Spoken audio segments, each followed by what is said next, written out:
Poin pertama dari nomor 5, persembahan ibadah live streaming masuk hari Minggu 20 Maret 2022 sampai dengan 26 Maret 2022. Persembahan ibadah live streaming melalui rekening bank BPBD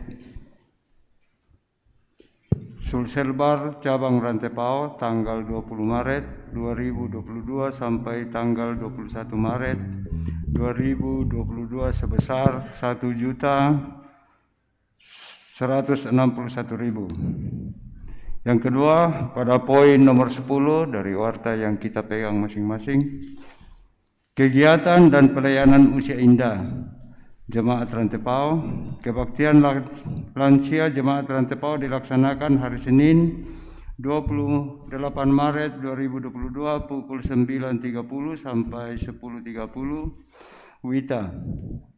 Pelayan Ibu Limbu Tandek, harap Bapak Ibu para lansia untuk menghadiri persekutuan kebaktian tersebut di gedung pelayanan Jemaat Rantepao.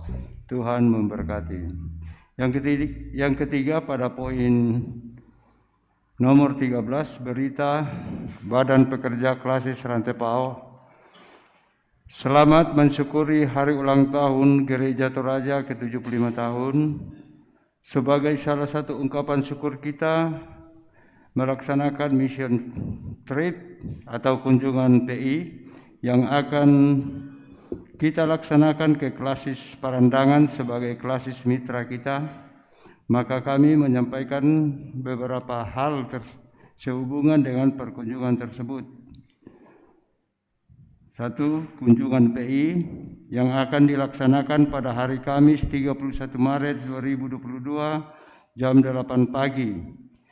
Kita akan berkumpul di Jemaat Rantepao. Yang kedua, perwakilan yang akan ikut dalam kegiatan perkunjungan PI tersebut adalah BPK, BVK, unsur OIG, klasis, dan perwakilan jemaat antara 3 sampai 5 orang, dan masing-masing jemaat dan pengurus OIG menyiapkan kendaraan mobil. Pada saat perkunjungan kita akan menyerahkan beberapa sarana dalam mendukung pelayanan di beberapa jemaat mitra, antara lain stola, Alkitab besar, tempat Alkitab, baki, sloki perjamuan kudus, dan 1 unit kendaraan bermotor. Keempat, sangat diharapkan 14 pendeta yang bertugas dalam klasis Rantepao menghadiri perkunjungan tersebut. Yang keempat, poin nomor 14, pelayanan pemberkatan nikah. Pelayanan pemberkatan nikah pada warga jemaat Rantepao kelompok pelayanan 7, yaitu Saudara Rilman Bongga ST dengan Saudari Karin Sambikala Lembang SH, yang akan dilaksanakan pada hari tanggal Sabtu 9 April 2022, waktu pukul 9 WITA sampai selesai. Tempat di gedung Gereja Toraja Jemaat Hermon Manggasa, Klasis Makale. Resepsi pernikahan akan dilaksanakan pada hari tanggal Sabtu 9 April 2022, waktu pukul 12 WITA sampai selesai. Tempat Toraja Misliana Hotel. Mohon dukungan doa warga jemaat Rantepao. Yang kelima, pada poin nomor 15, berita duka. Telah meninggal dunia Ibu Amata Bitikaka atau Mama Rara yang mengalami musibah kecelakaan di Salubarani pada hari Minggu 20 Maret 2022. Jenazah almarhum Amata Bitikaka atau Mama Rara telah dimakamkan pada hari Sabtu 26 Maret 2022 di Madandan. Yang kedua, Ibu Nopri Bara, anak dari almarhum Bertabara di kelompok pelayanan 6, pada hari Jumat 25 Maret 2022 pukul 4.30 di Rumah Sakit Grestelina Makassar. Jenazah almarhumah Nopri Barak sekarang berada di Kampung Sakdan Hulu Salang. Yang ketiga, Ibu Niketut Suderi, orang tua dari Ibu Penatua Budanita Sudaryanti atau mertua dari Bapak Penatua Dr. Prawiro Hartanto, anggota Jemaat Rantepao kelompok 6, pada hari Kamis 24 Maret 2022 pukul 11 di Kediri. Jenazah almarhumah Niketut Suderi telah dimakamkan pada hari Kamis 24 Maret 2022. Majelis Gereja dan warga Jemaat Toraja Jemaat Rantepao menyatakan rasa duka yang mendalam. Kiranya Tuhan tetap memberikan kekuatan dan penghiburan kepada segenap keluarga yang berduka. Poin ke-16, pelajaran katekisasi. Pelayanan peneguhan CD kepada peserta katekisasi yang telah dinyatakan lulus untuk di-CD akan dilaksanakan pada hari Jumat Agung 15 April 2022 dalam kebaktian jemaat pukul 9 WITA. Mohon dukungan doa warga Jemaat Rantepao. Poin ke-17, Panitia Perayaan Paskah Jemaat Rantepao.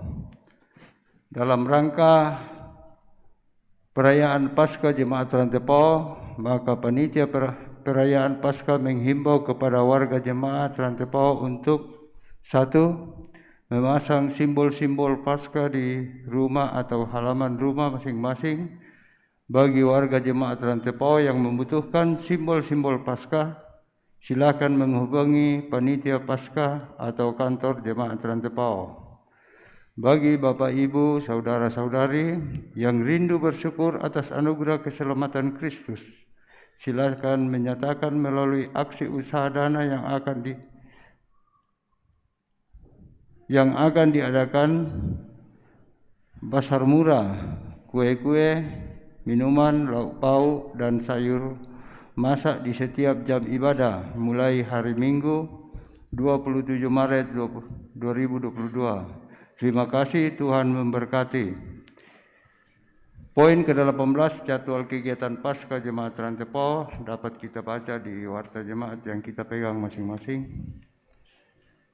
Dan informasi-informasi lainnya silakan Bapak Ibu dan saudara-saudari melihat di dalam warta. Selamat beribadah, Tuhan memberkati.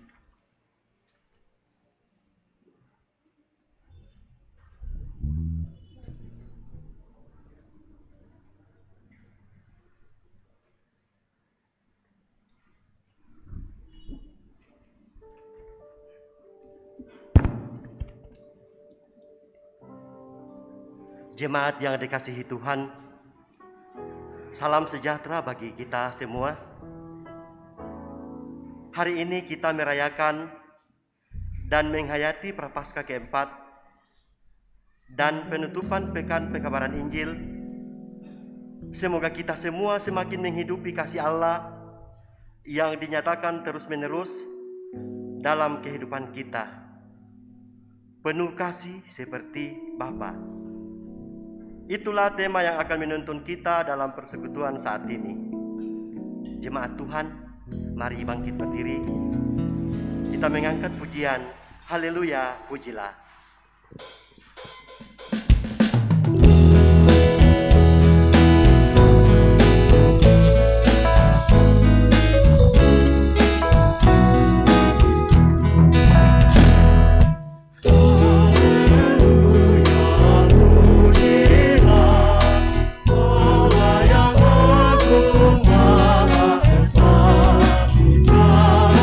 Kristus kita terang.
Percayalah bahwa ibadah ini berlangsung dalam nama Bapa, Anak, dan Roh Kudus.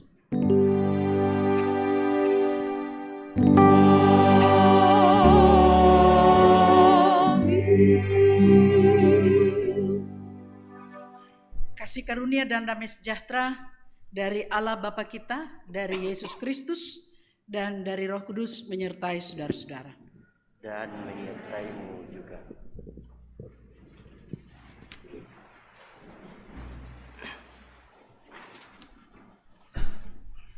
Jemaat yang dikasihi Tuhan, kita akan bermazmur. Mazmur 32 ayat 1 sampai ayatnya yang ke-11. Mazmur 32 ayat 1 sampai ayatnya yang ke-11. Kita baca secara berbalasan. Kebahagiaan orang yang diampuni dosanya. Dosa Daud, nyanyian pengajaran. Berbahagialah orang yang diampuni pelanggarannya. Berbahagialah manusia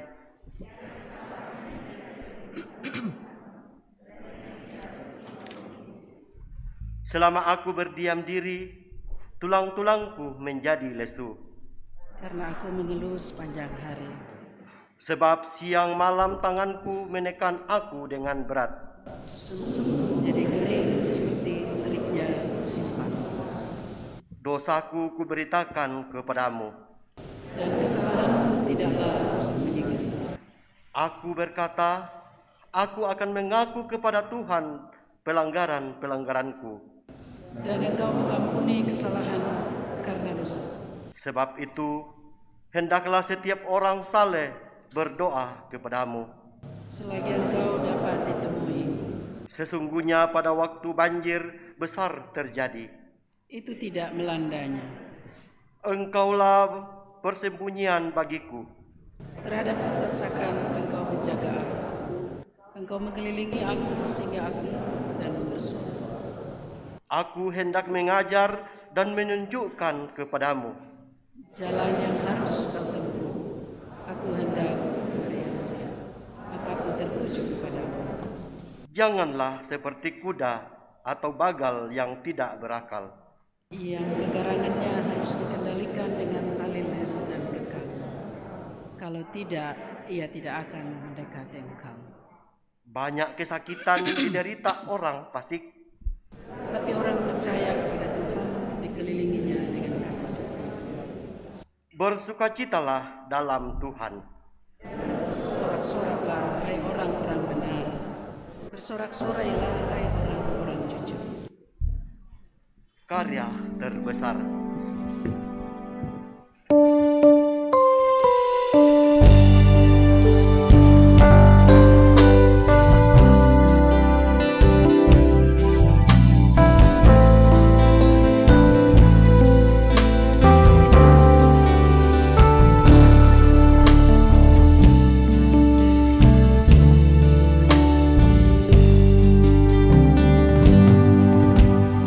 Kasih yang terindah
kasih di dalam Tuhan, mari kita berdiri dan kita mendengarkan 10 sabda Tuhan yang akan menjadi cermin kita untuk melihat diri kita.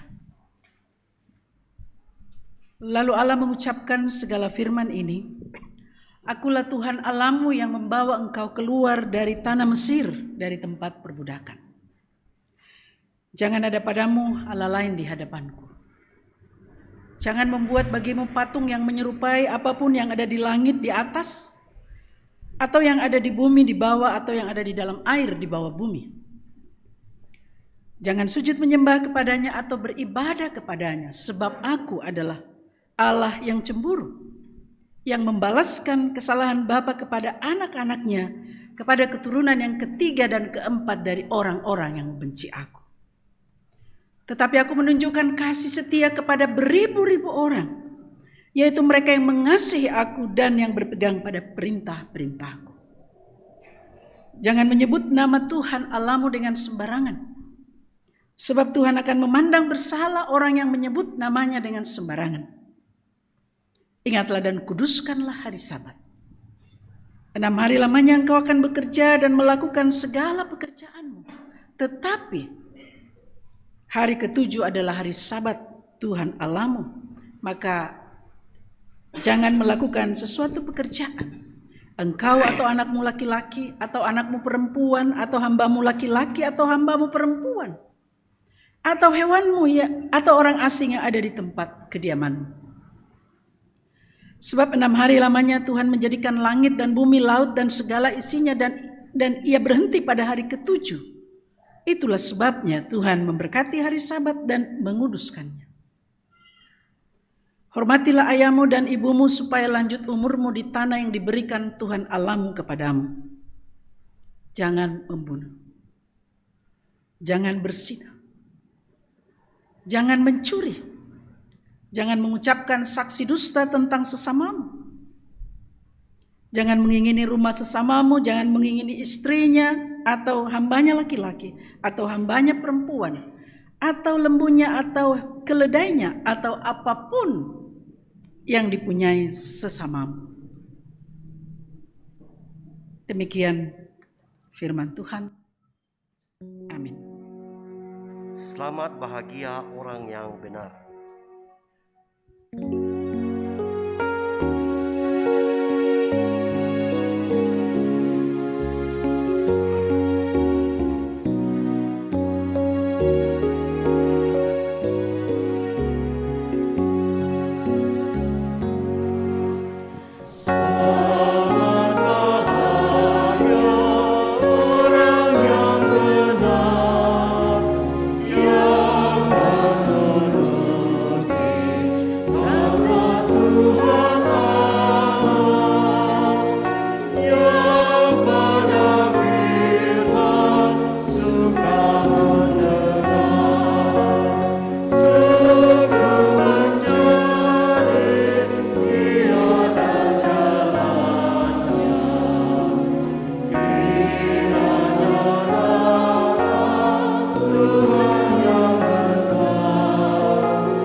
Jika kita berkata bahwa kita tidak berdosa, maka kita menipu diri kita sendiri. Dan kebenaran tidak ada di dalam kita. Tuhan, kami mengaku terlalu sering lari dari hadapan-Mu dan membelakangi anugerah-Mu. Kami lebih mementingkan diri dan kesenangan kami sendiri dibanding melakukan pekabaran Injil. Tuhan, inilah kami yang mengaku. Ampunilah dan kasihanilah kami berdosa ini.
Kepada kamu sekalian yang tunduk dalam penyesalan, berita anugerah dari Allah dinyatakan kembali.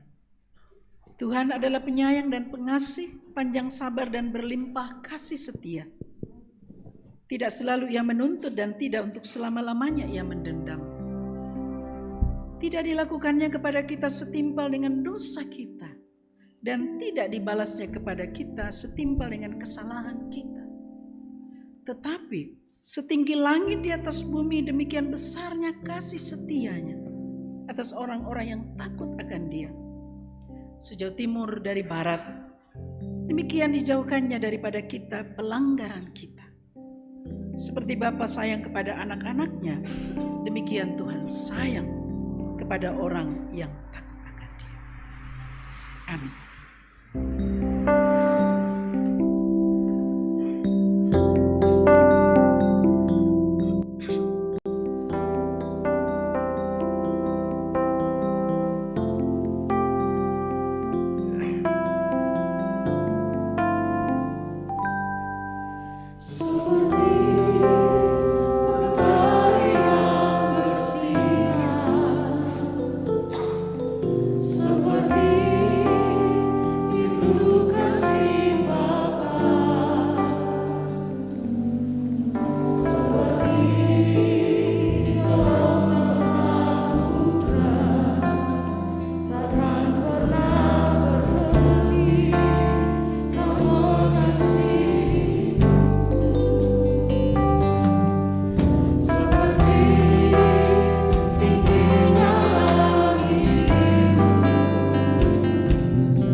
Jemaat yang dikasihi Tuhan, ada kesempatan untuk kita memberikan tanda ucapan syukur kita lewat persembahan. Firman Tuhan mengingatkan, bersukacitalah dalam Tuhan dan bersorak-soraklah. Hai orang-orang benar, bersorak-soraklah, hai orang-orang jujur. Sambil persembahan dijalankan, diiringi dengan menyanyikan pelengkap Kidung Jemaat 216 ayat 1 dan 2, berlimpah sukacita di hatiku.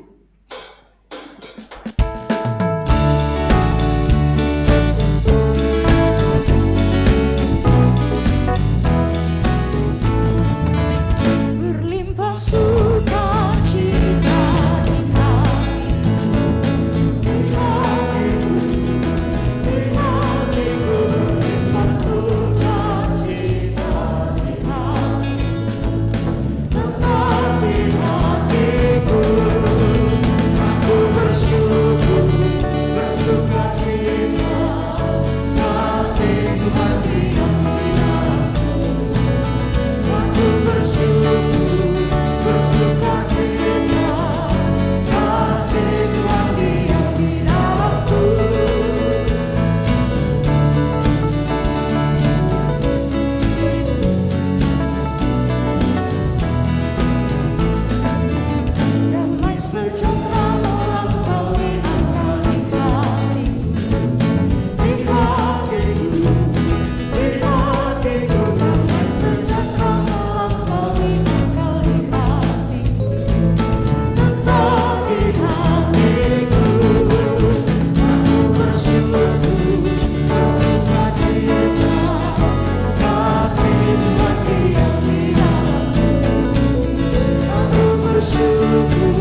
Jemaat kekasih Tuhan, mari kita bersyukur, kita berdoa. Segala pujian, syukur, hormat layak dipersembahkan kepadamu Allah Bapa di dalam surga, Bapa pemilik hidup dan kehidupan kami, Bapa yang begitu mengasihi kami. Kami sungguh bersyukur ya Bapa bahwa pada sore hari ini kami semua anak-anak-Mu yang hadir di dalam rumah-Mu yang kudus di sini boleh mengambil bagian di dalam pelayanan di ladang-Mu lewat persembahan yang telah kami berikan. Kami tahu Tuhan, semuanya itu asalnya daripada-Mu. Karena itu Tuhan, Engkau berkati, boleh dipakai di ladang-Mu seturut dengan kehendak-Mu, dan yang masih banyak pada masing-masing kami, Engkau ajar kami memakainya secara bertanggung jawab. Biarlah itu kami boleh pakai hidup seturut dengan kehendak-Mu saja ya Bapa. Bapa dalam surga, ini ungkapan syukur kami. Di dalam Kristus Yesus, Tuhan dan Juru Selamat kami bersyukur kepada-Mu. Amin.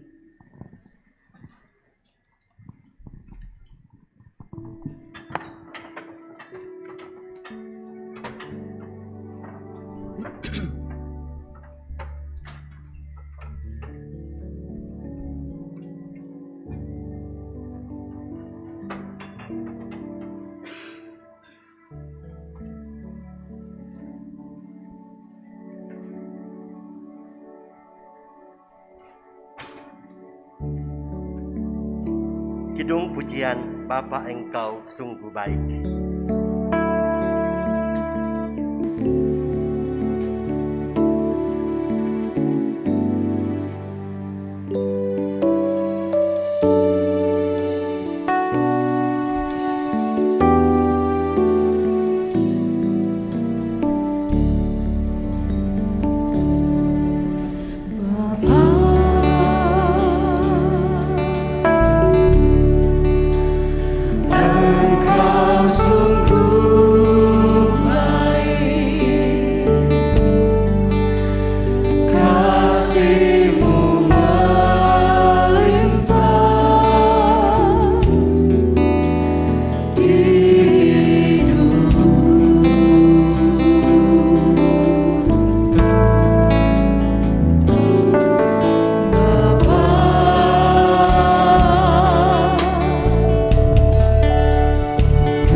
Kita berdoa. Bapa, tidak ada yang menyaksikan bahwa Engkau adalah Bapa yang baik. Tidak ada seorang pun yang menyaksikan bahwa kasih-Mu kekal sepanjang masa. Dan kasih-Mu itulah yang juga membuat kami terus bertahan, berjalan di tengah-tengah perjalanan kehidupan yang kadang mendaki, kadang menurun. Kadang penuh bunga-bunga, tapi juga kadang penuh dengan kerikil tajam.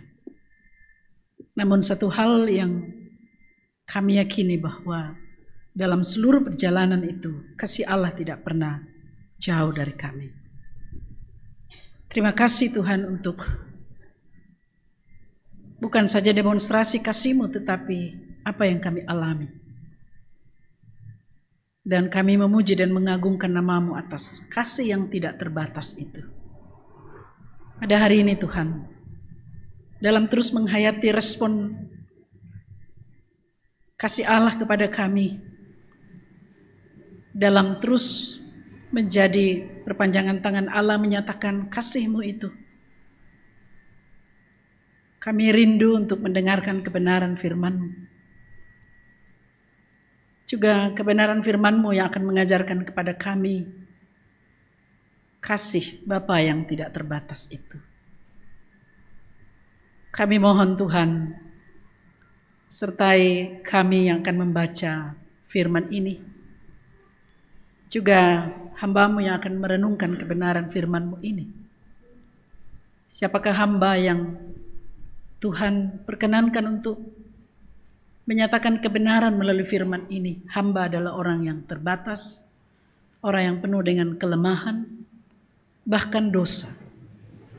Tetapi hamba percaya, kami percaya bahwa di dalam tangan Tuhan, Engkau mampu melakukan segala perkara. Perkenankanlah kami semua untuk menjadi perpanjangan tangan Allah, baik kedua hamba-Mu yang akan membaca maupun hamba-Mu yang akan merenungkan, dan sidang jemaat-Mu yang juga sudah siap dan sudah rindu untuk mendengarkan kebenaran ini. Ampunkan segala kesalahan kami, kelemahan, ketidakberdayaan kami, agar kami terus dilayakkan untuk menyatakan kebenaran. Di dalam Kristus kami berdoa. Amin.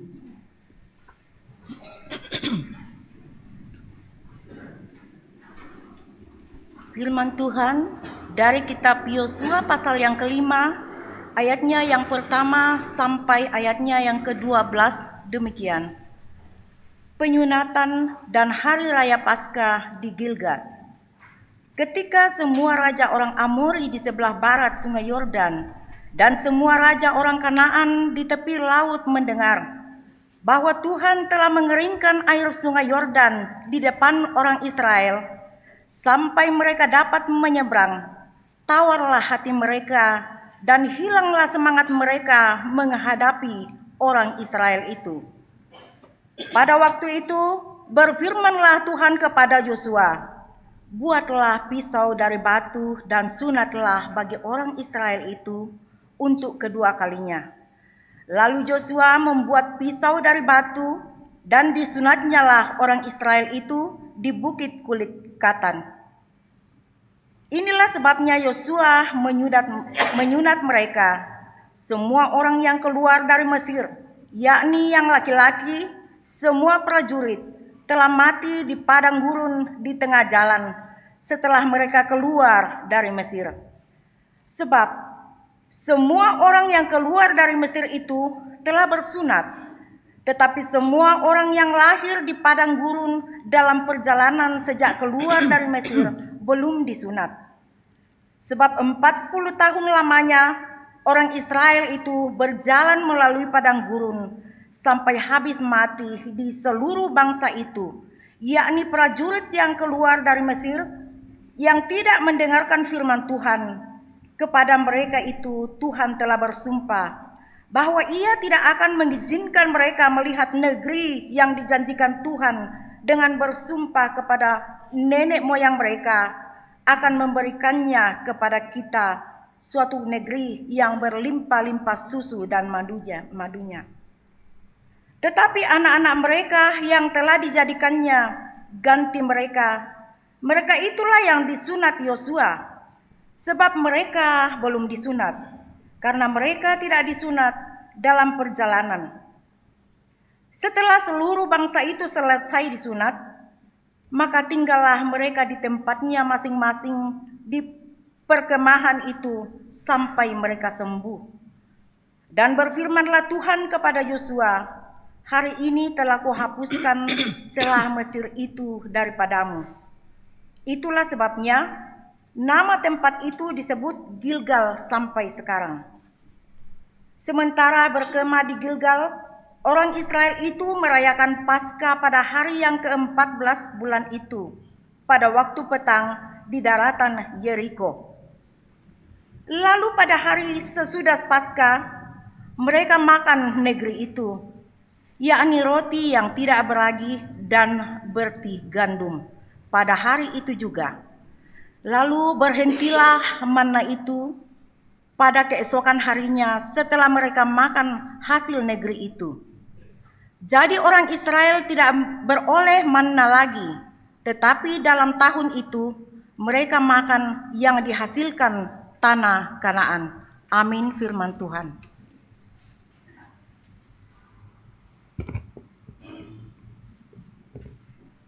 Dua Korintus 5 ayat 16 sampai 21. Sebab itu kami tidak lagi menilai seorang juga menurut ukuran manusia. Dan jika kami pernah menilai Kristus menurut ukuran manusia, sekarang kami tidak lagi menilainya demikian. Jadi siapa yang ada di dalam Kristus, ia adalah ciptaan baru. Yang lama sudah berlalu, sesungguhnya yang baru sudah datang. Dan semuanya ini dari Allah, yang dengan perantaraan Kristus telah mendamaikan kita dengan dirinya, dan yang telah mempercayakan pelayanan pendamaian itu kepada kami. Sebab Allah mendamaikan dunia dengan dirinya oleh Kristus dengan tidak memperhitungkan pelanggaran mereka. Ia telah mempercayakan berita pendamaian itu kepada kami. Jadi kami ini adalah utusan-utusan Kristus, seakan-akan Allah menasihati kamu dengan perantaraan kami. Dalam nama Kristus kami meminta kepadamu, berilah dirimu didamaikan dengan Allah. Dia yang telah mengenal dosa, telah dibuatnya menjadi dosa, karena kita, supaya dalam Dia kita dibenarkan oleh Allah. Amin.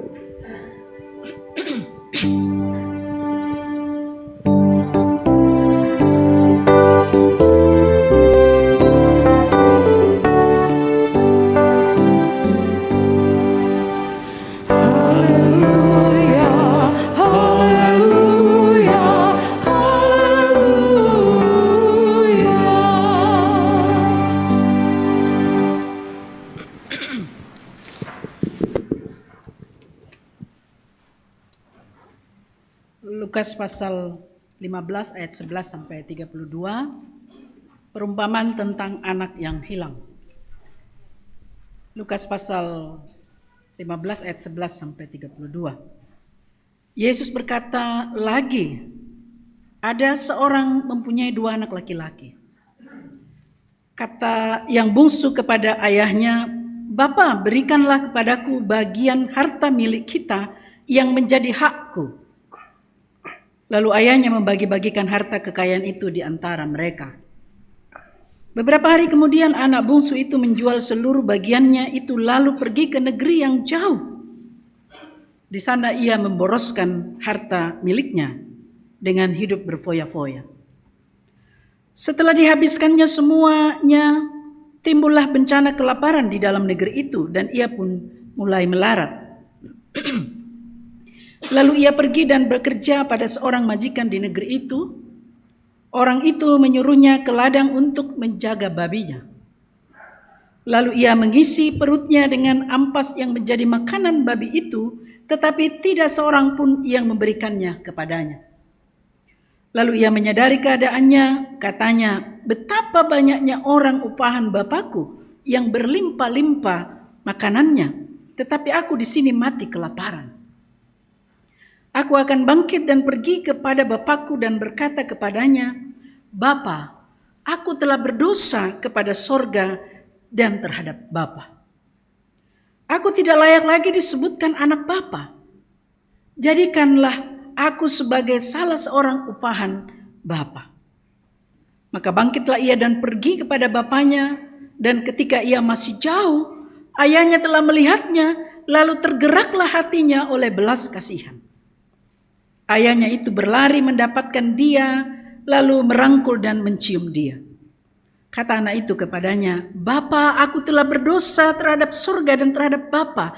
Aku tidak layak lagi disebutkan anak Bapa." Tetapi ayah itu berkata kepada hamba-hambanya, "Lekaslah bawa kemari jubah yang terbaik. Pakaikanlah itu kepadanya dan kenakanlah cincin pada jarinya dan sepatu pada kakinya. Dan ambillah anak lembu tambun, sembelilah dia dan marilah kita makan dan bersuka cita. Sebab anakku telah mati dan menjadi hidup kembali. Ia telah hilang dan didapat kembali. Maka mulailah mereka bersukaria. Tetapi anaknya yang sulung berada di ladang itu, dan ketika ia pulang dan dekat ke rumah, ia mendengar bunyi seruling dan nyanyian tari-tarian. Lalu ia memanggil salah seorang hamba dan bertanya kepadanya, apa arti semua ini? Jawab hamba itu, adikmu telah kembali dan ayahmu telah menyembelih anak lembu tambun, karena ia mendapatkannya kembali dengan sehat. Maka marahlah anak sulung itu dan ia tidak mau masuk. Lalu ayahnya keluar dan berbicara dengan dia. Tetapi ia menjawab ayahnya, katanya, telah bertahun-tahun aku melayani Bapa dan belum pernah aku melanggar perintah Bapa. Tetapi kepadaku belum pernah Bapa memberikan seekor anak kambing untuk bersukacita dengan sahabat-sahabatku. Tetapi baru saja datang anak Bapa yang telah memboroskan harta kekayaan Bapa bersama-sama dengan pelacur-pelacur, maka Bapa menyembelih anak lembu tambun itu untuk dia. Kata ayahnya kepadanya, anakku, engkau selalu bersama-sama dengan aku dan segala kepunyaanku adalah kepunyaanmu. Kita patut bersukacita dan bergembira karena adikmu telah mati dan menjadi hidup kembali. Ia telah hilang dan didapatkan kembali. Demikian jauh firman Tuhan. Yang berbahagia adalah saudara dan saya yang mendengarkan dan melakukan firman ini. Haleluya. Amin.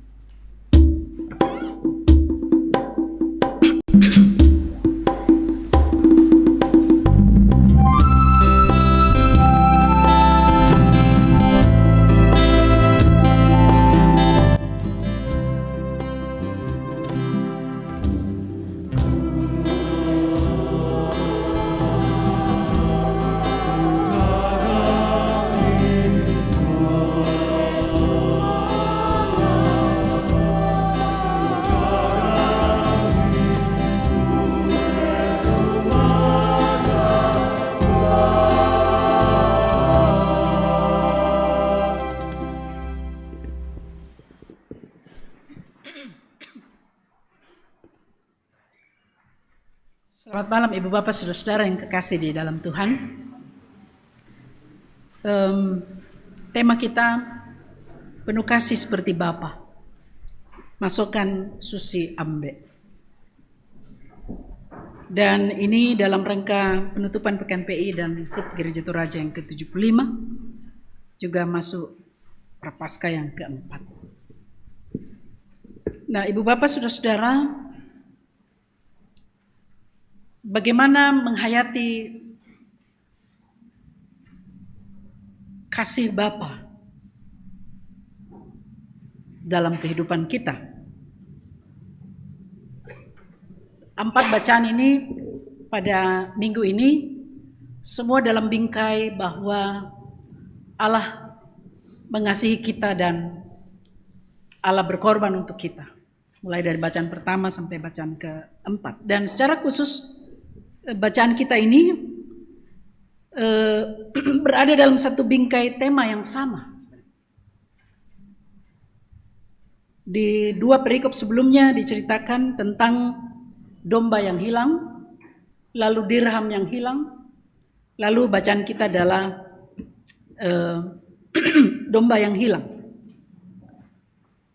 Perspektif kita ketika membaca bagian ini selalu menyalahkan yang terhilang. Khususnya dalam kisah anak yang hilang ini.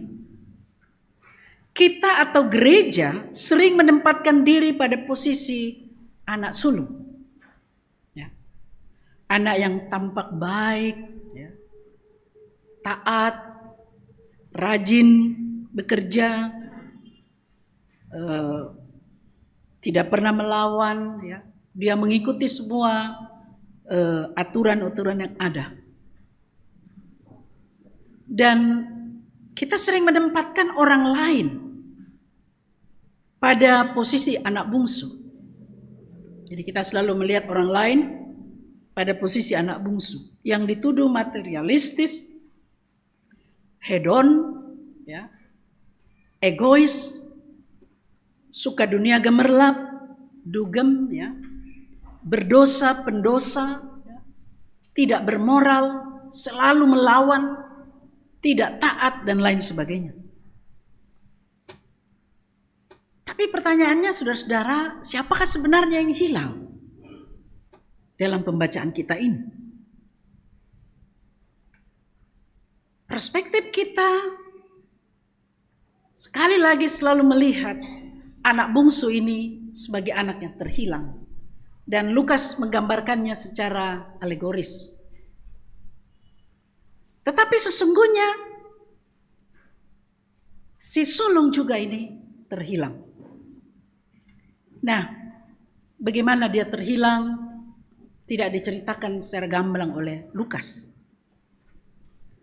Tapi dari dua konteks ini, si anak sulung dan si anak bungsu, kita akan mencoba melihat sejauh mana kasih Bapa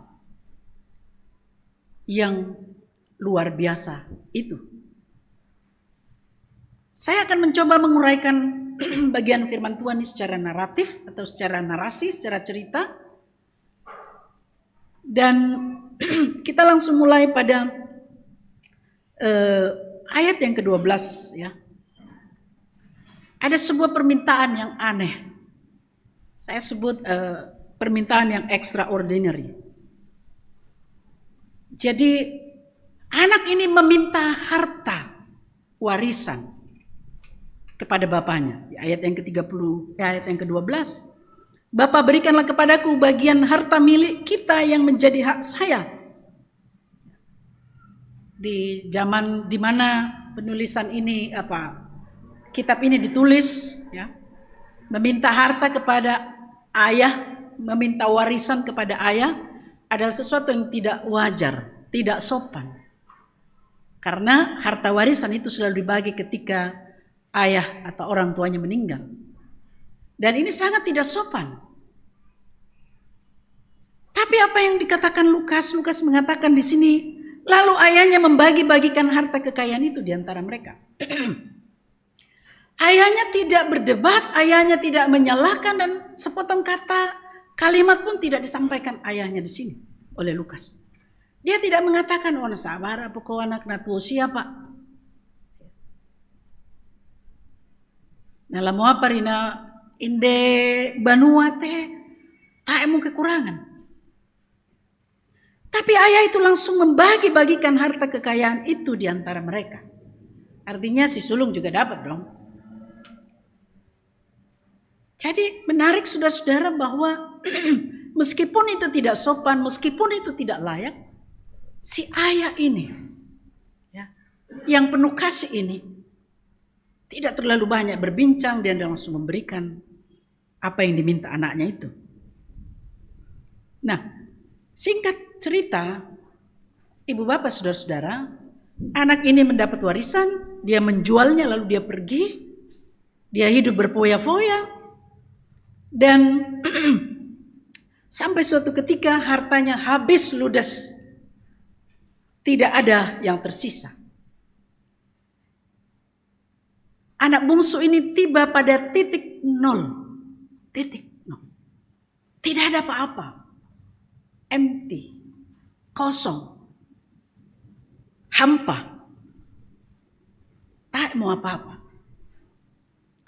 Bahkan secara ironis Lukas menggambarkan bahwa makanan babi pun tidak boleh ia makan. Ia dilarang makan. Karena konteksnya pada saat itu tempat di mana dia melarikan diri itu kena bencana kelaparan, sehingga kalau makanan babi dimakan maka babi juga akan mati. Jadi dengan kata lain harga babi lebih mahal, nilai babi lebih mahal daripada nilai anak bungsu ini. Ironis sekali.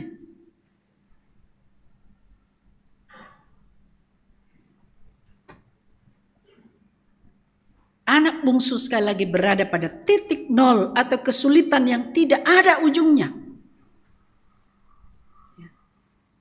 Bisa dibayangkan seorang anak bungsu yang terbiasa hidup dengan fasilitas dan segala kemudahan, segala kelimpahan. Dia pergi ke sebuah kota dengan membawa sejumlah harta. Dia hidup berfoya-foya, tiba-tiba saja dia tidak punya apa-apa sedikit pun. Ya. Dan menariknya ibu bapak saudara-saudara, posisi titik nol ini, posisi tidak ada apa-apanya ini, posisi yang tidak ada kekuatannya ini, dia teringat kepada kasih bapaknya, dia teringat kepada rumahnya, dia teringat pada suasana rumahnya, rumah bapa. Di ayat yang berikut dikatakan, betapa banyaknya orang upahan Bapakku yang menikmati makanan secara berlimpah. Coba perhatikan di sini, dia tidak lagi mengidentifikasi dirinya sebagai seorang anak. Tapi yang dia gambarkan, yang dia ingat adalah orang upahan yang ada di rumahnya yang bisa makan berlimpah.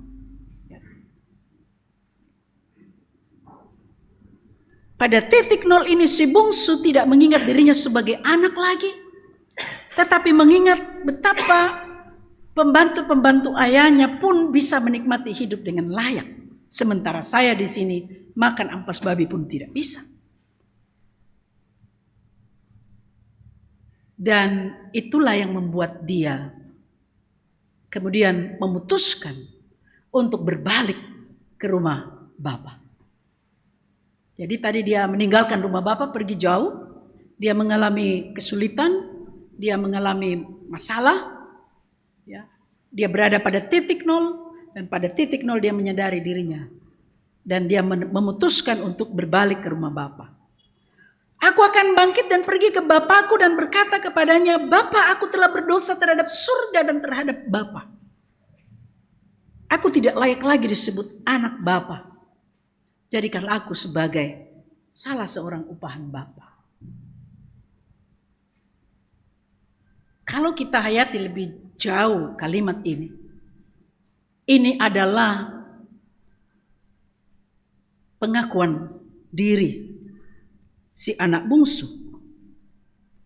Ini adalah sebuah restorasi diri, kesadaran diri, dan ketidaklayakannya. Dia menyadari bahwa saya benar-benar tidak layak lagi untuk kembali ke rumah Bapa. Tapi dia mengingat bagaimana kasih Bapaknya yang luar biasa. Sampai pembantu-pembantu ayahnya pun boleh menikmati kasih Bapa itu dengan makanan yang berlimpah, dengan suasana yang menyenangkan.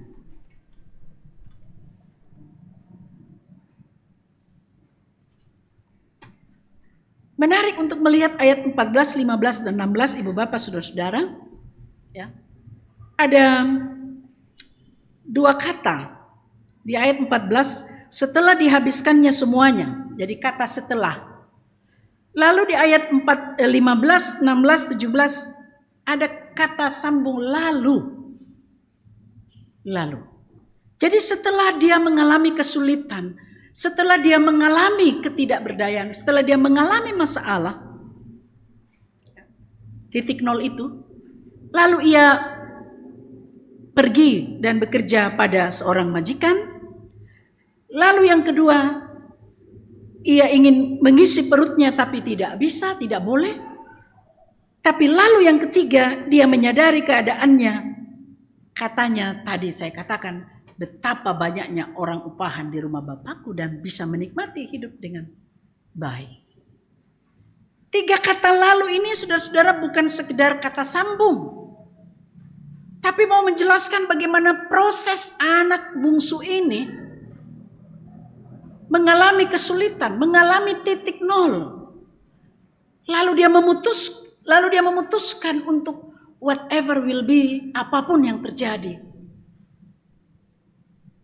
saya akan kembali ke rumah Bapa.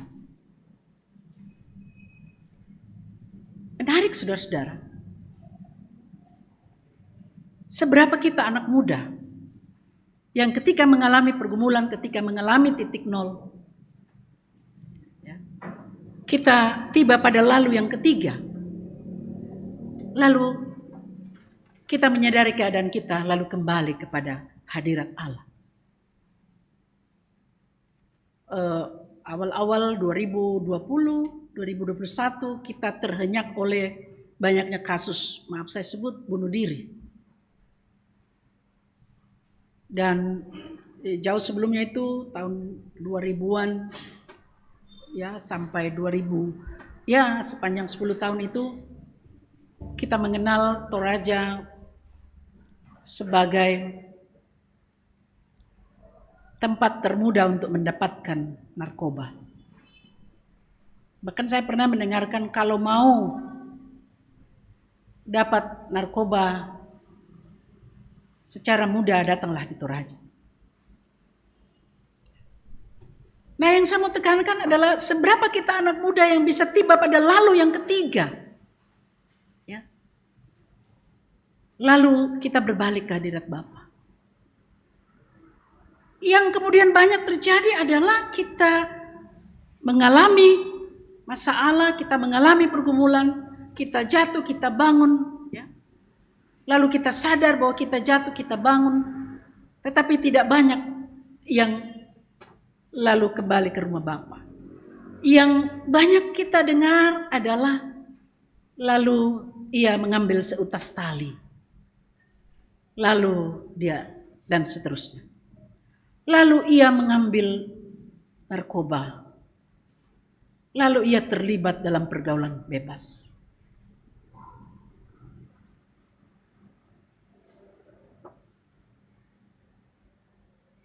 Lalu ia kembali ke rumah Bapa.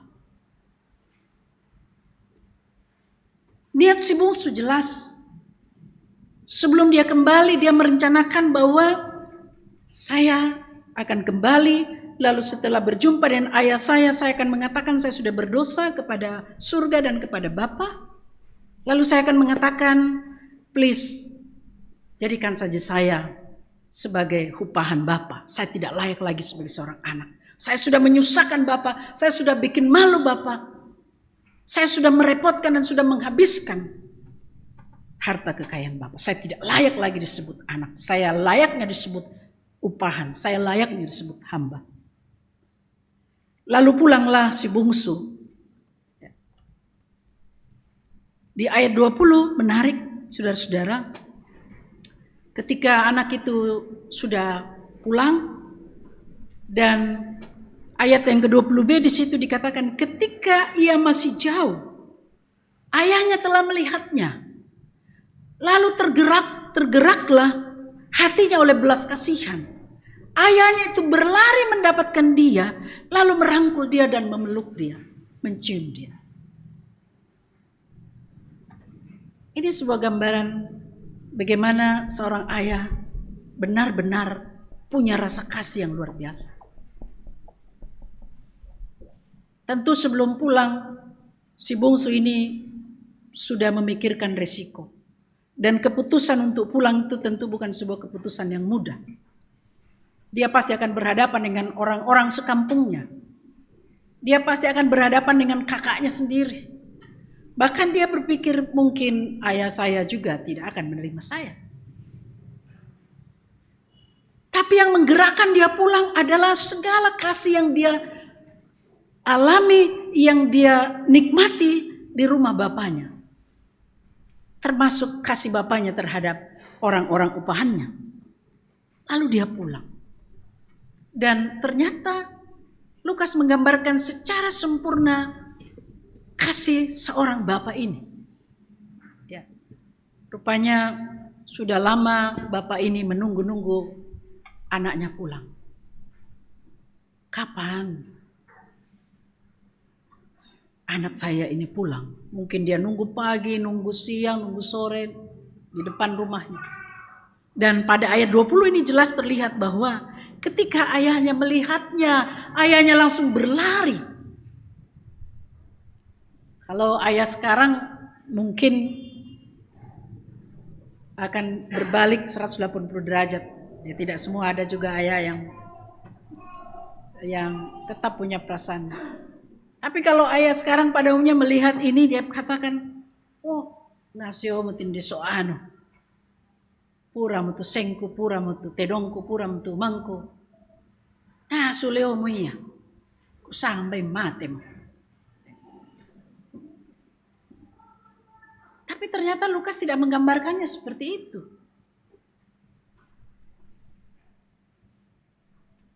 Dan menariknya,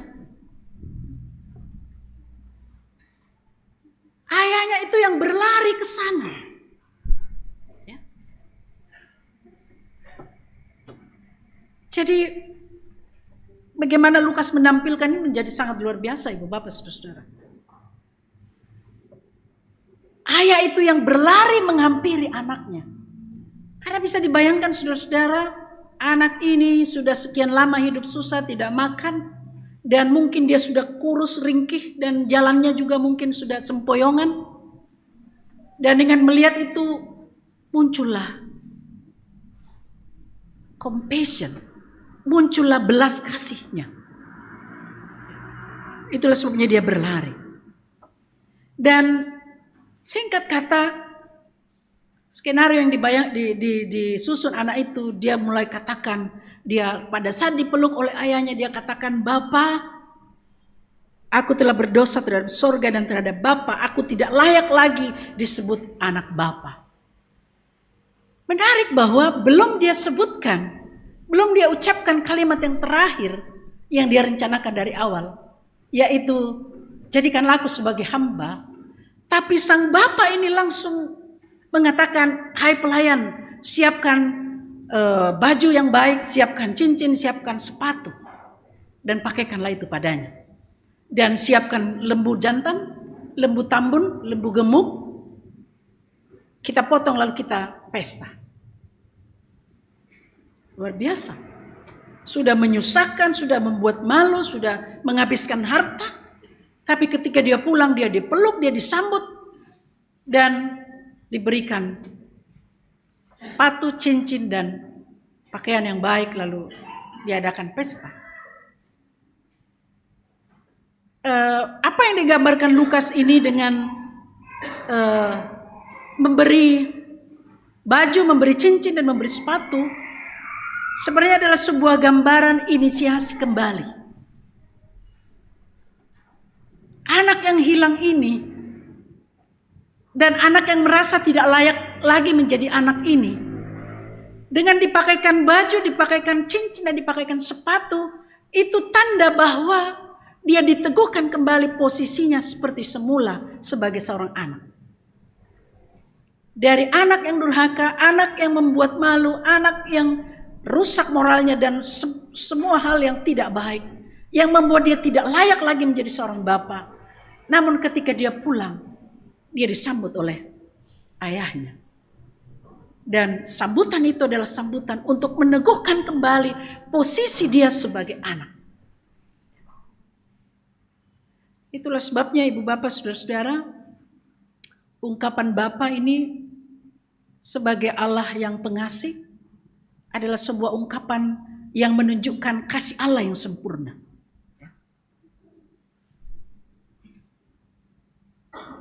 Jadi ketika kita menyebut Allah sebagai Bapa, sebenarnya pada saat itu kita sedang berada pada relasi yang sangat dekat dengan Bapa. Berbeda cara kita meminta sesuatu kepada Bapa dengan kepada orang lain, Bapa yang lain. Coba perhatikan ayat awal pembacaan kita. Dengan gampang dia mengatakan, "Bapa, berikanlah uang harta itu kepada saya." Ya. Karena dia tahu bapaknya ini benar-benar bapak yang, dan dia punya relasi yang baik dengan bapaknya. Sehingga dia berani mengatakan itu. Nah, Ibu Bapak Saudara-saudara, cerita kita tidak berakhir di situ.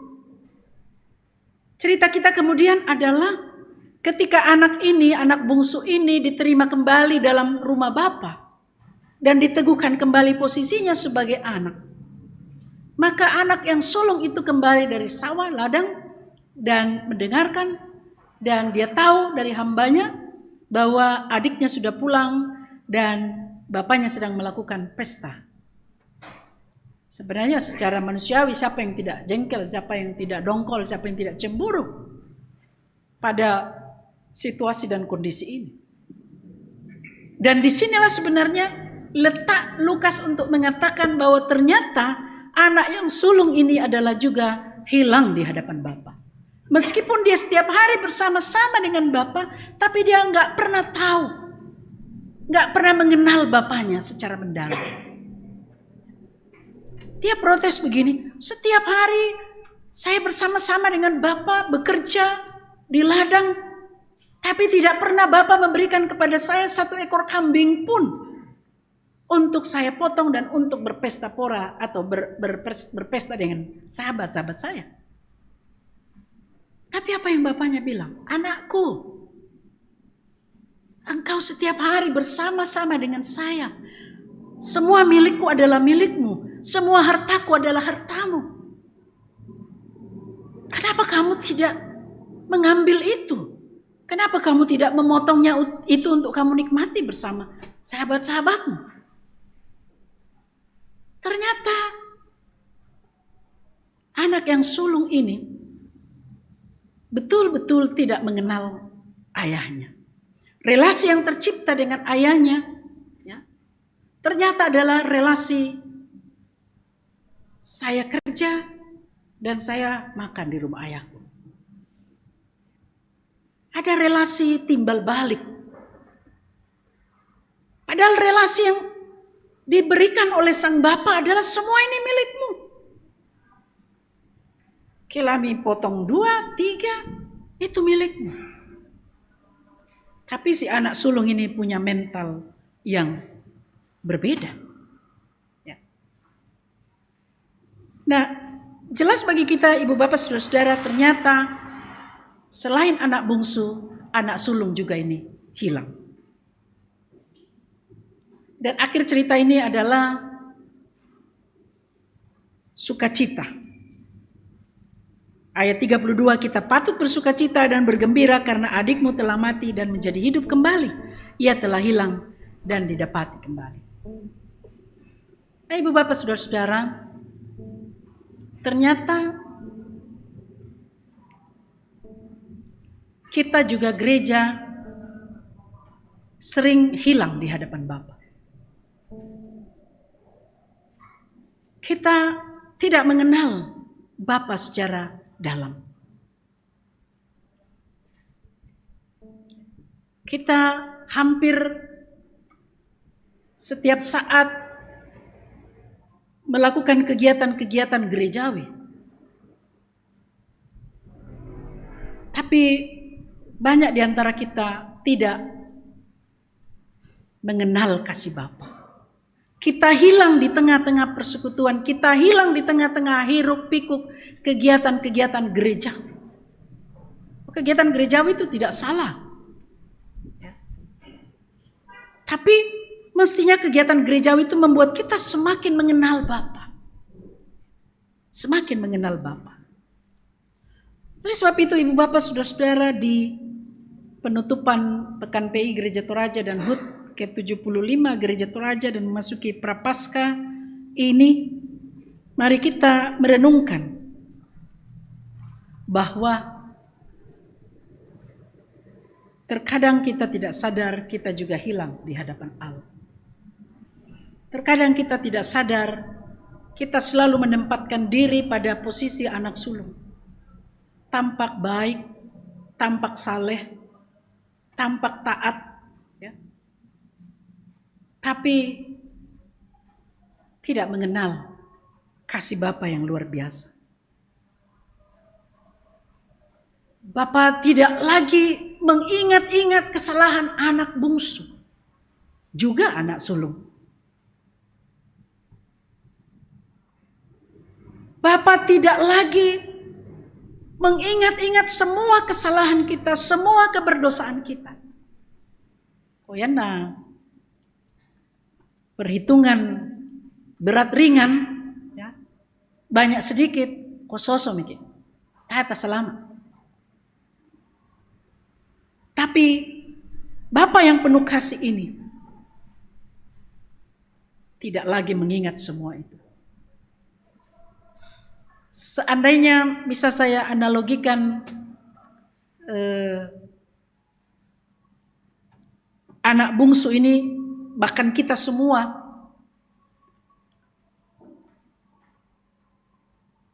bagaimana Bapa mengampuni kita itu sama seperti misalnya kalau kita mau menghapus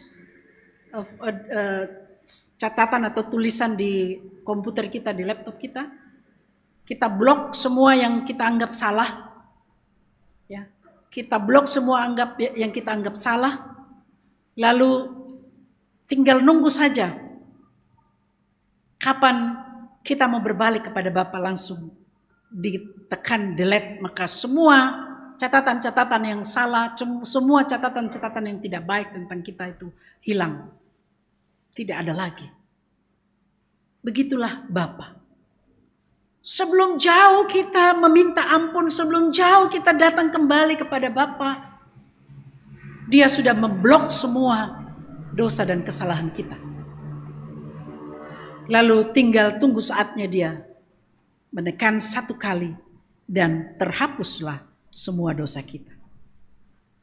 Ibu bapak saudara-saudara yang kekasih di dalam Tuhan, bagaimana kita kemudian menjadi pemberita-pemberita Injil dalam penghayatan firman yang kita dengarkan tadi. Menjadi pemberita Injil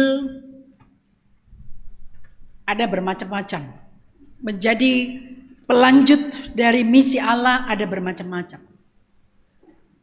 Tapi hal yang paling sederhana yang bisa kita lakukan saat ini adalah ketika kita pulang, ya, kita selalu mengatakan setelah membaca firman Tuhan, berbahagialah orang yang mendengarkan dan melakukan firman Tuhan ini.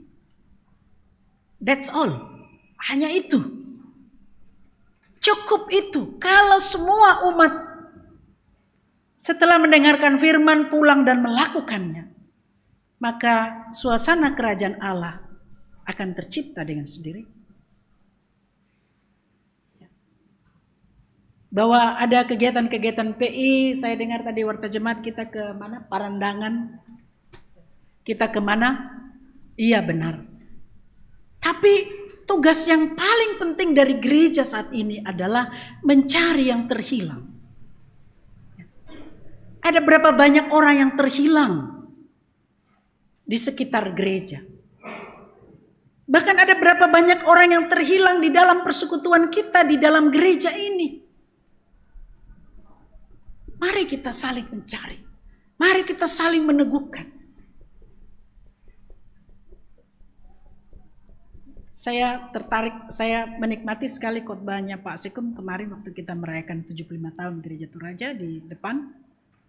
Dia mengajak kita untuk menari bersama dalam tarian semesta. Baik yang kecil, yang besar, yang lemah, yang kuat, yang kaya, yang miskin. Mari kita semua menari. Tapi menarik juga waktu kaum difabel itu menari di depan. Ya. Ada seorang yang, maaf dalam tanda petik saya katakan mungkin kurang waras. Awalnya saya tidak perhatikan dan saya tidak melihat bahwa dia kurang waras. Seorang perempuan itu datang membawa apa? Ya, tabang ya. Dan dia menari. Dan dia menikmati tarian itu. Tapi apa yang terjadi? Seorang petugas menarik dia dari pentas tarian itu. Dan dia tidak bisa lagi menari bersama dengan kita. Dan betapa sering gereja meminggirkan orang-orang seperti itu dan tidak melibatkannya dalam tarian Allah, tarian semesta.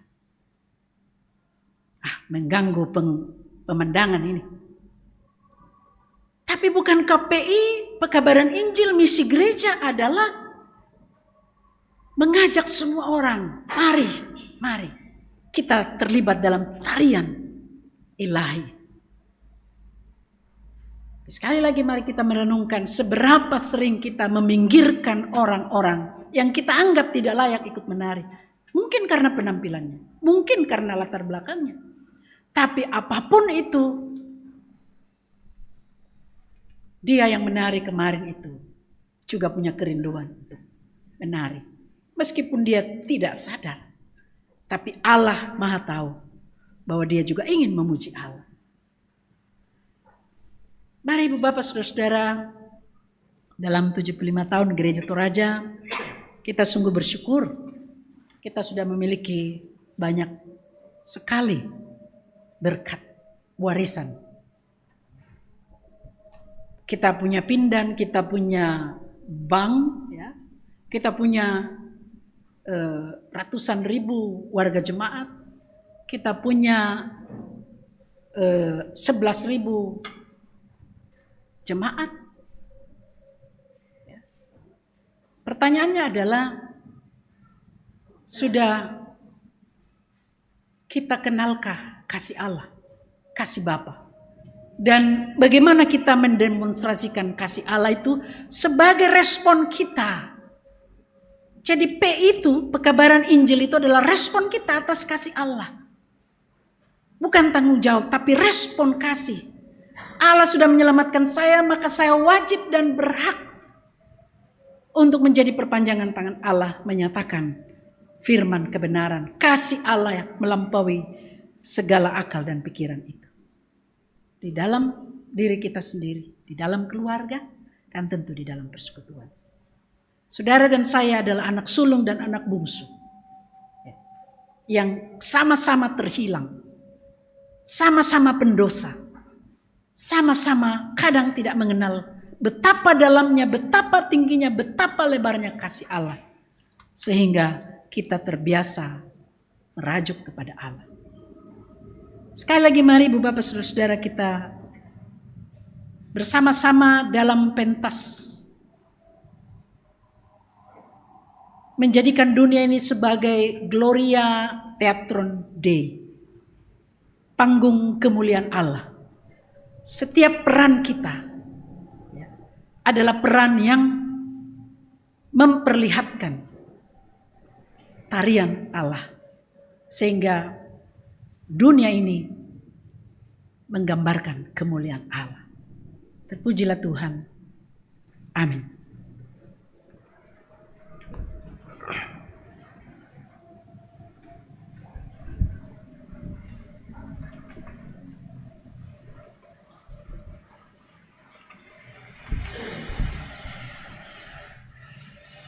Kita masuk dalam saat teduh.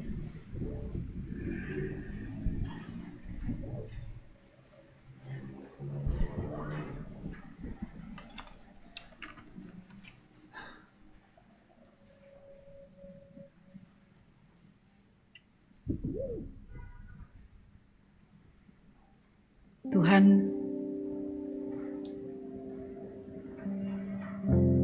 kendati pun terkadang kami terhilang di hadapan-Mu, lari menjauhi rumah Bapa, tapi kasih-Mu merengkuh kami kembali. Kasih-Mu memampukan kami untuk kembali menikmati hadirat Tuhan.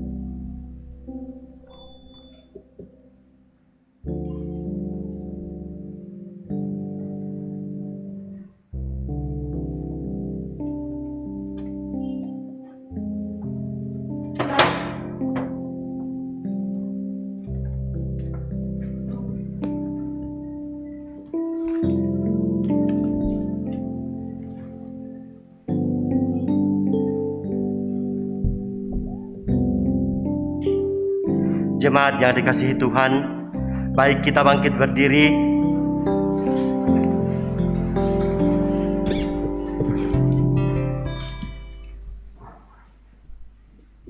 Lilin telah dinyalakan sebagai tanda syukur kita, di mana kasih Tuhan sudah menuntun kita berdirinya Gereja Toraja yang ke-75.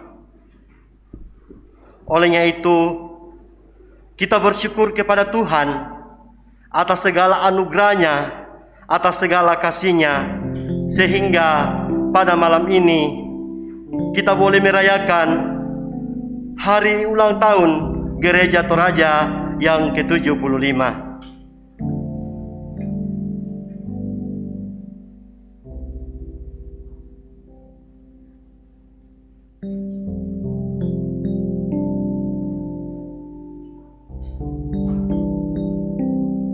Mari kita bertepuk tangan.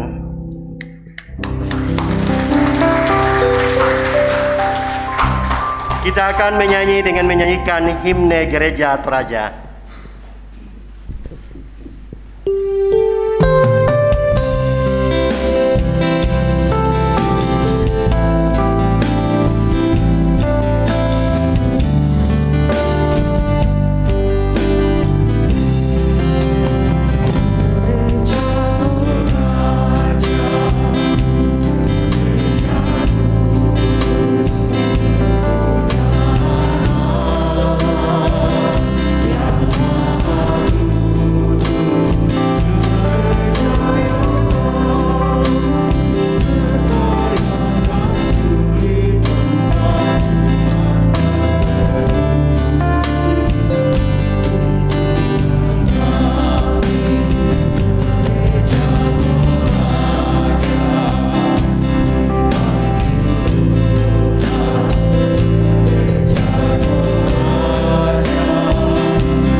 Mari Ibu Bapak Saudara kita satu dalam doa syafaat. Bapa yang baik, Allah yang penuh rahmat dan cinta, yang tidak lagi menghitung-hitung kesalahan kami, yang tidak lagi melihat keterburukan dan dosa kami, tetapi Allah yang selalu rindu kami kembali menikmati hadirat Tuhan di rumah Bapa, untuk menjadi anak Bapa, menjadi saksi kebenaran, saksi kehidupan, di mana Tuhan mengutus kami. Terima kasih untuk kebenaran firman-Mu. Terima kasih untuk sejarah perjalanan kehidupan gereja Tuhan, yang tapak-tapaknya boleh kami lihat dengan jelas bahwa Engkau tidak pernah meninggalkan gereja-Mu. Begitu juga kami Tuhan, kami mensyukuri setiap tapak-tapak perjalanan kehidupan kami, yang di sana mungkin kami sering terhilang dan menjauh dari Bapa. Tapi kasih-Mu yang luar biasa, yang tidak terbatas itu selalu menarik kami untuk kembali menikmati hadirat-Mu, Tuhan. Terima kasih persekutuan yang indah bersama jemaat Tuhan saat ini. Merayakan kehidupan, merayakan pekerjaan Tuhan, merayakan kasih Tuhan dalam gereja-Mu. Terima kasih untuk persekutuan menaikkan pujian dan syukur pada malam hari ini. Kami tentu punya resolusi masing-masing untuk kembali ke rumah masing-masing. Lalu memutuskan untuk terus berada di rumah Bapa. Terima kasih untuk semua itu, Tuhan. Kami berdoa buat jemaat-Mu di Jemaat Rantepao ini, buat seluruh anggota jemaat. Kiranya Tuhan tetap melanjutkan penyertaan-Mu dan kasih-Mu di tengah-tengah kehidupan mereka. Ada beberapa anggota jemaat yang berada dalam kelemahan tubuh, yang dirawat di rumah maupun yang dirawat di rumah sakit. Secara khusus kami mengingat 24 orang anak-anak Tuhan yang berada dalam kelemahan tubuh. Tuhan, mereka butuh pemulihan. Mereka rindu untuk kesembuhan mereka. Oleh sebab itu kami mendoakan mereka, Tuhan, jamah sakit penyakitnya, obat, makanan, Tuhan berkati menjadi berkat kesembuhan buat mereka. Bahkan pelayanan para medis, orang-orang terkasih, pada saatnya mereka boleh kembali. Kami berdoa buat saudara-saudara kami yang mengalami pertambahan usia dan ulang tahun pernikahan. Ada 47 orang yang mengalami pertambahan usia. Mereka menikmati sukacita Tuhan dan penghayatan bahwa tidak setitik pun atau tidak sehasta pun mereka dapat menambah usia mereka hanya oleh perkenan Tuhan saja. Lengkapi sukacita mereka dan penghayatan mereka dan bakti mereka dalam kehidupan mereka. Kami berdoa untuk orang tua kami dalam masa tua mereka di Jemaat Rantepao. Tuhan, yakinkan mereka bahwa Engkau adalah Bapa yang setia, yang akan tetap menggendong mereka sampai pada masa putih rambut mereka. Sehingga mereka tetap bersuka cita menikmati hidup, melihat anak dan anak dari anak mereka dalam sukacita Allah. Kami berdoa untuk setiap rencana pelayanan Jemaat Rantepao seminggu ke depan, bahkan sepanjang pelayanan mereka. Beri hikmat, beri kesehatan, beri kerendahan hati untuk melihat bahwa setiap pelayanan ini adalah upaya menangkap makna kasih Allah dan mengenal Allah lebih jauh, mengenal Bapa lebih jauh. Jangan biarkan segala rutinitas ini menjauhkan kami dari pengenalan akan Engkau. Kami berdoa buat rencana pelayanan pemberkatan nikah Saudara Rilman Bongga dengan Saudari Cerin Sambi Kala Lembang pada tanggal 9 April. Berkati persiapan kedua anakmu dan kedua keluarga besar, bahkan jemaatmu yang akan diberkati di Jemaat Hermon Manggasa. Kami berdoa buat saudara-saudara kami yang berduka cita. Keluarga almarhum Amata Bitikaka, keluarga almarhum Nofri Bara, keluarga almarhum Niketut Suderi, keluarga almarhum Desrayani Rante Balik. Mereka semua berduka karena kehilangan orang yang dikasih. Hiburkan mereka Tuhan dan yakinkan mereka bahwa saatnya kami semua akan kembali ke sana, akan mengalami hal yang sama. Tapi kematian adalah misteri buat kami. Hanya Engkaulah Allah yang mengetahui jalan kehidupan kami. Oleh sebab itu Allah, hiburkan mereka dan jadikan momen ini untuk menghayati bahwa betapa fananya kami. Sehingga ketika kami masih diberikan kehidupan, kami akan melakukan yang terbaik. Kami berdoa untuk usaha pekerjaan warga jemaat, berkati semua Tuhan. Agar dari semua itu mereka beroleh berkat, juga berkat itu dipakai untuk kemuliaan nama Tuhan. Anak-anak kami yang dalam pertumbuhan, dalam studi, dalam masa muda mereka. Tuhan, jangan biarkan mereka menjauh dan terhilang dari hadapan-Mu Bapa. Tapi tariklah mereka kembali dalam hadirat Tuhan. Menjadi anak-anak ketebusan Tuhan. Kami berdoa untuk daerah kami, pemerintah kami.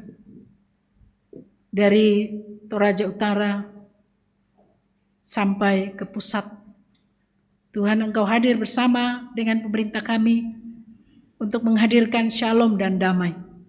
Berbagai kesulitan yang dihadapi masyarakat, termasuk kesulitan mendapatkan minyak goreng, Tuhan. Engkau adalah Allah yang penuh kasih. Kami juga berdoa buat gereja-Mu Tuhan. Di gereja Toraja, gereja-gereja di Indonesia, bahkan di seluruh dunia. Juga kami berdoa buat pertikaian antara Rusia dan Ukraina. Tuhan hadir di sana untuk membawa damai, dan Tuhan luputkan semua dari orang-orang yang selalu mencari keuntungan di balik perang. Bahkan yang mencoba membangkitkan amarah-amarah di sana.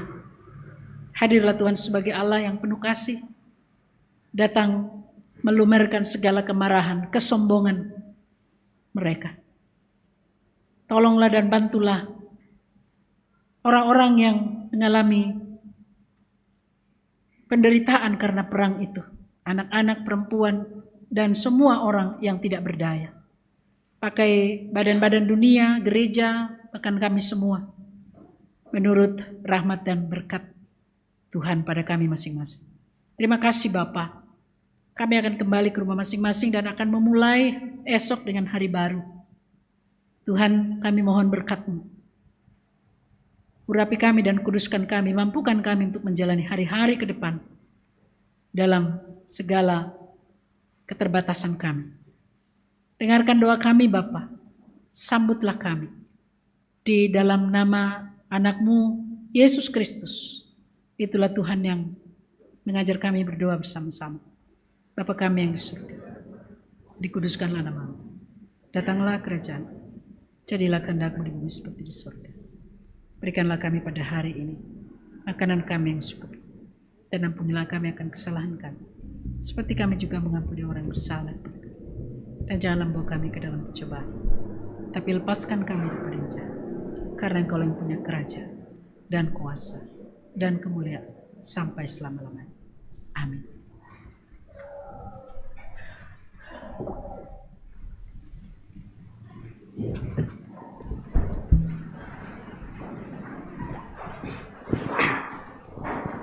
Saudara-saudara, dengarkanlah petunjuk hidup baru. Jadi siapa yang ada di dalam Kristus, ia adalah ciptaan baru. Yang lama sudah berlalu, sesungguhnya yang baru sudah datang. Aku Tuhan semesta, pelengkap Kidung Jemaat 177 ayat 1.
jalanilah hidupmu, pergilah dan jalanilah hidupmu di bawah terang firman Tuhan.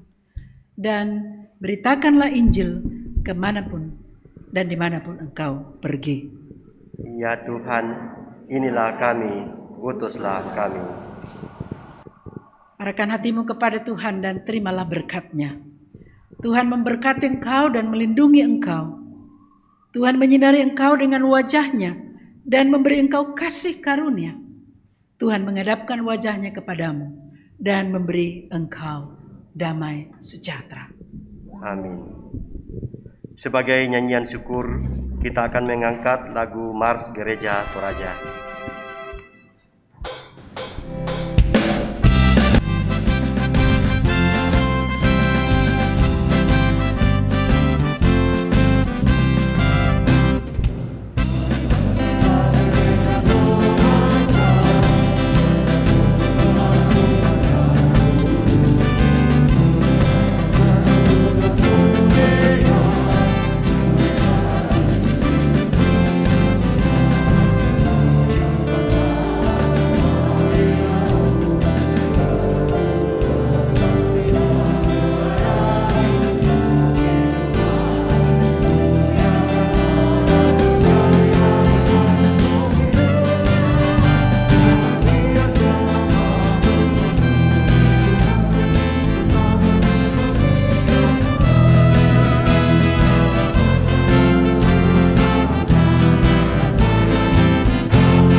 Baik Bapak Ibu Saudara-saudari, mengucap syukurlah kepada Tuhan.